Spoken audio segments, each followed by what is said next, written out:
Welcome back. Well, today I am joined by Dr. Matt Brady, who is here on behalf of Providence Mission Hospital.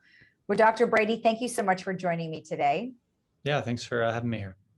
You're welcome. Now, we're going to talk about a subject about colon cancer. And, it's always, I think, a subject that's a little touchy for some people because no one ever wants to go and get their colonoscopies. Mm-hmm. However, we certainly need to, and it looks like we need to start doing that, once we start hitting the age of 50. But before we get into that, tell me a little bit about yourself. I am a colon and rectal surgeon, and I am the medical director of colon and rectal surgery at Providence Mission Hospital. I work in a group in the community, and my primary focus is diseases of the colon and rectum. So colon cancer, rectal cancer, inflammatory bowel disease, such as Crohn's and ulcerative colitis, and benign conditions like diverticulitis and anorectal problems. Sounds like you cover quite a bit. Yeah, colon and rectal surgery is a very diverse field. Yeah. Oh, fantastic. Well, yeah, I guess you really can't go wrong with our weather here. It's always been quite cooperative. Now, let's talk a little bit about colon cancer. How prevalent is it? It seems like it's becoming more and more prevalent. Yeah, colon cancer it's very common. It's a second leading cause of cancer in the U.S. And accounts for a lot of cancer deaths in the U.S. And for that reason, colon and rectal cancer screening is incredibly important. Yeah. How do we know? Like, at what point do we need to talk to our doctor about it? Sure. So it for a long time was at 50 that people would start their screening, getting in their first colonoscopy. And they recently started moving those guidelines down to 45. So they're starting to screen people even younger. So March is Colon and Rectal Cancer Awareness Month. So if you're over 45 and you haven't had a colonoscopy, it's a great time to set one up by talking to your primary care doctor to get a referral. Why do you think people worry about getting a colonoscopy? I think it has a lot of stigma attached to it. I think the procedure itself, people find, if you've never had one, can seem a little daunting to have a camera inserted in your rectum and looked in the colon. It sounds very invasive, when in actuality, colonoscopies are incredibly safe, incredibly comfortable. Probably the most uncomfortable part is what people describe as the bowel prep. But really it's one day of a couple of frequent trips to the bathroom for a lot of peace of mind. So it's a pretty good trade-off. There are alternatives that people can do in terms of being screened. However, it doesn't cover the same amount of discovery, correct? Yeah. There's new non-invasive screening tests on the market. I think the one people probably hear most of is Cologuard. It's a very good test, but colonoscopy is definitely the best test. And in an area where we have great access to a lot of gastroenterologists and people who perform really high quality colonoscopies, there's no substitute. They, aside from finding cancers, can prevent cancers.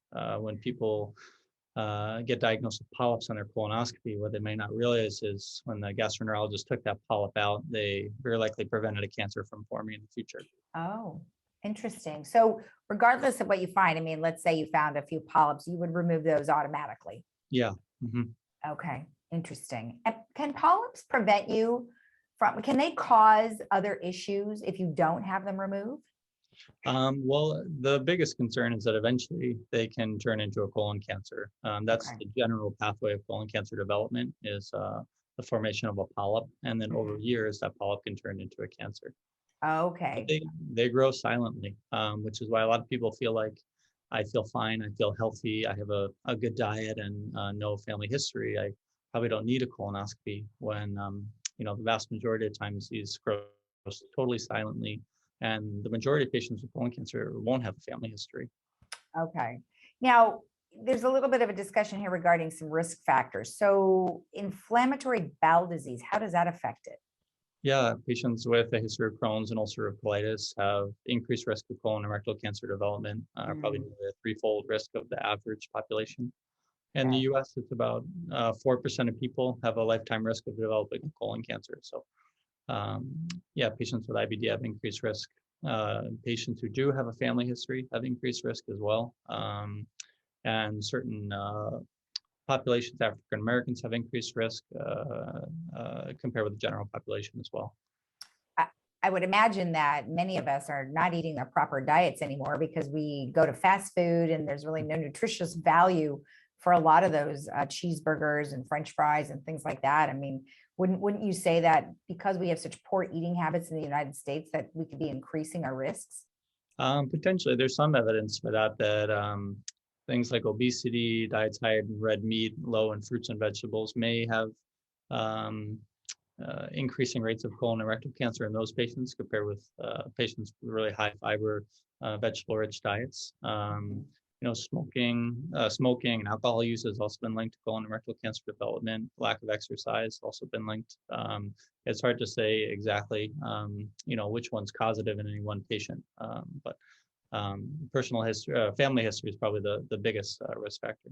Right. Okay. And now, what are some of the symptoms of colon cancer if you were going to pay attention to your body, besides just your normal functioning?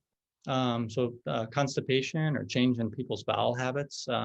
If people notice they're going to the bathroom even more frequently sometimes or less than usual. Change in the way their stool looks. If it becomes more narrow, that can be a sign of a mass developing. Bleeding is often an early indicator if people notice blood in their stool.